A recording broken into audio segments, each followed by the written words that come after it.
So hello guys, welcome back to my channel knowledge of disease. और आज हम बात करने वाले हैं प्रेगनेंसी पीरियड के बारे में।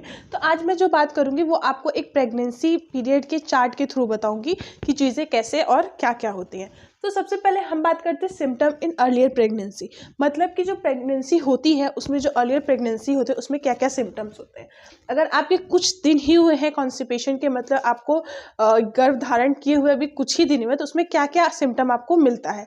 तो पहला आपका आ जाएगा ब्रेस्ट सेंसेशनिटी। ठीक है, इसमें क्या होता है, ब्रेस्ट सेंसेशनिटी मतलब होता है कि जो ब्रेस्ट होता है आपका उसमें सेंसेशन होना शुरू हो जाता है।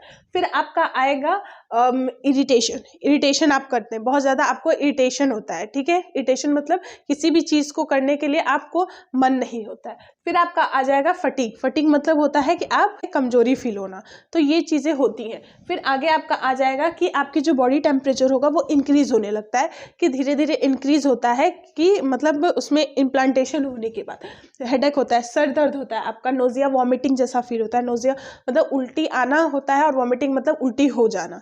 ठीक है, तो ये सारी चीज़ें होती हैं। 2 हफ्ते हो जाते हैं अगर प्रेगनेंसी कंसीव किए हुए है आपको, तब क्या होता है, इसमें होता है कि प्रेगनेंसी होने के बाद जो आपका मेंस्ट्रुएशन होता है वो बंद हो जाता है 9 महीने के लिए। ठीक, फिर इसमें आपका आता है माइनर ब्लीडिंग, मतलब थोड़ा थोड़ा ब्लीडिंग भी होती है, जिसकी वजह से हमको ये कंफर्मेशन नहीं होता है कि हमें प्रेगनेंसी कंसीव हुई है या नहीं हुई है।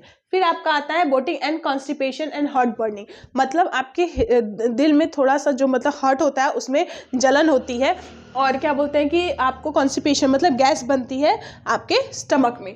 फिर इसमें आता है कि फ्रिक्वेंटली ऑफ यूरिनेशन, मतलब आपको बहुत जल्दी जल्दी पेशाब होना शुरू हो जाता है, ये भी एक सिम्टम होता है। फिर आपका होता है ब्रेस्ट स्वेलिंग, मतलब ब्रेस्ट जो होता है वो आपका वो फूलने लगता है या फिर क्या कहते हैं सूजने लगता है। ठीक है, ये होता है ब्रेस्ट स्वेलिंग।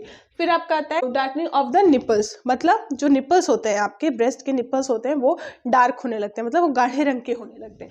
फिर आपका आएगा इंक्रीजिंग सेंसेशन ऑफ स्मेल, मतलब कि जो सूंघने की क्षमता होती है आपकी वो इंक्रीज होने लगती है, मतलब आपको कोई भी सड़ी हुई चीज़ आपको बर्दाश्त नहीं होगी, किसी का मतलब पसीना बर्दाश्त नहीं होता है, किसी को खाने की स्मेल बर्दाश्त नहीं होती, या फिर किसी भी चीज़ की स्मेल नहीं बर्दाश्त होती है।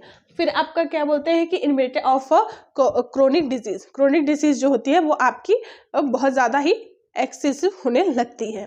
अब हम बात करते हैं कि जो बेबी होता है, the baby of the baby typical occurs around 40 weeks from the start last menstruation period known as gestational age. मतलब इसके कहने का मतलब है कि जब हम एक प्रेगनेंसी कंसीव करती है महिला, तो 40 हफ्तों के बीच में, मतलब 40 हफ्तों के बीच में जो प्रोसेस होता है, जो चीज़ें होती हैं, उसको हम लोग कहते हैं गेस्टेशनल पीरियड।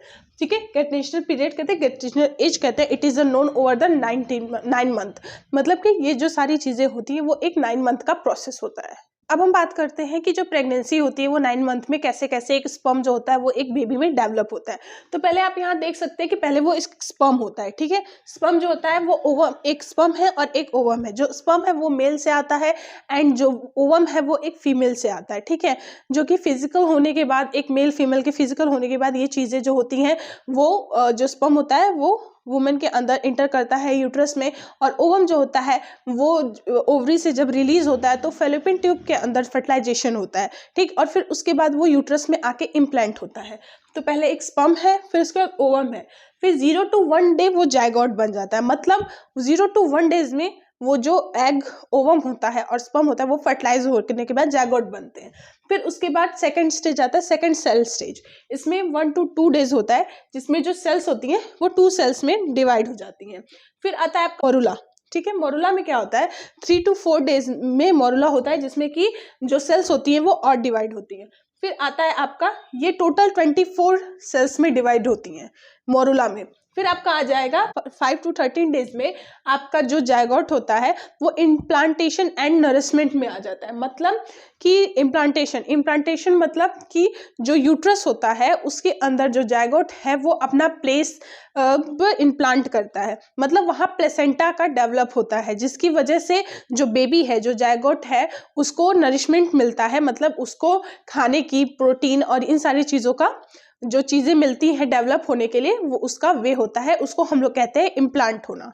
ठीक, अब हम बात करते हैं 2 to 3 वीक्स। अब इसमें आगे क्या होता है कि इमरजेंसी ऑफ बॉडी प्लान होता है 2 से 3 वीक्स में। इसमें क्या होता है, जो आपका जागोट होता है वो थोड़ा डेवलप हो जाता है, जिसकी वजह से उसके नाक, कान, आँख, पैर, हाथ, रीढ़ की हड्डी, इन सारी चीज़ों का पॉइंट बनना शुरू हो जाता है, जिससे धीरे धीरे ये पता चलने लगता है कि जो बेबी है उसका हाथ कहाँ है, उसका नाक कहाँ है, उसका मुंह कहाँ है, उसका ईयर कहाँ है। अब हम बात करते हैं कि first heart beat and a natural tube development 3 to 4 weeks. मतलब 1 महीना पूरा होने के बाद एक बेबी जो होता है उसका टोटल हार्ट बीट सुनाई देता है कि एक बेबी का हार्ट बीट कितना होता है। ठीक है, एक नॉर्मल बेबी का हार्ट बीट 1 मंथ में पूरा सुनाई देता है। ठीक है, अब आगे बात करते हैं कि हम लोग major organs and limbs started to develop 4 to 5 weeks. मतलब इसमें जो चीज़ें होती हैं, मतलब जो और डेवलपमेंट होते हैं, जो बेबी के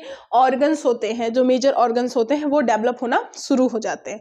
अब नेक्स्ट हम बात करते हैं कि response to touch 5 to 6 weeks. मतलब रिस्पॉन्स टू टच का मतलब होता है 5 to 6 वीक्स में जो बेबी होता है वो अपनी मम्मी के यूट्रस में अपने मम्मी की सारी चीज़ों को रिस्पॉन्स देने लगता है। जब कभी भी मम्मी अपना, जो मम्मी है, जो प्रेग्नेंट लेडी है, वो अपना हाथ अपने जब यूट्रस पे या फिर ये कहें कि बम पे रखती है तो उसका रिस्पॉन्स मिलता है, बेबी रिस्पॉन्स करता है। जो मम्मी है उसकी आवाज़ वो अंदर ही अंदर सुनता है, और कोई भी चीज़ें होती है तो वो किक करता है या फिर बार बार उसको डिस्टर्ब करेगा। ये सारी चीजें होती हैं रिस्पॉन्स ऑफ द बेबी। अब हम बात करते हैं growth of spiritual 6 to 20 weeks. इसमें क्या होता है, जो ग्रोथ होती है, जो अंदर की चीजें होती हैं, मतलब जैसे कि बहुत सारी चीजें होती हैं, हार्ट होता है, अंदर लंग्स होता है, ये सारी चीजें डेवलप होती हैं आपके क्या बोलते हैं 6 to 20 वीक्स में। अब होता है preparing of life out womb 20 to 36 weeks. इसमें जो होता है 20 to 36 वीक्स में जो बेबी होता है वो यूट्रस से बाहर आने के लिए अपने आप को प्रिपेयर करने लगता है।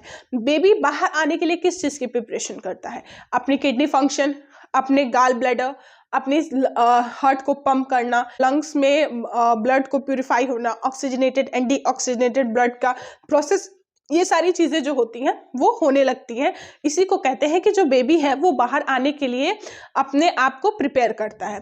फिर लास्ट में आपका आता है 36 to 40 वीक्स में labour and birth and delivery.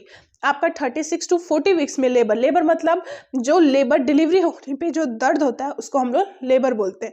फिर आता है डिलीवरी, मतलब बच्चा यूट्रस से बाहर आ जाता है।